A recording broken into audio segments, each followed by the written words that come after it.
Right now, we're working on our current scope of topics relating to plate tectonics and the movement of Earth's surface features. It's most beneficial and most engaging when you're in there, when you're hands-on and you're actually doing and problem solving and thinking and figuring things out.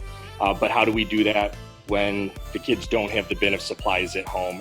Students would use the characteristics of the continent's shapes to try to build this global puzzle to fit the different pieces together. We knew we needed to do something digitally. I did discover Photoshop Mix. You're able to completely remove the background and it just goes away. It doesn't become blank space. And so what we ended up with then is an activity where the students could select each individual landmass, drag it to the next page, and then see if they could figure out how to put the global puzzle pieces together.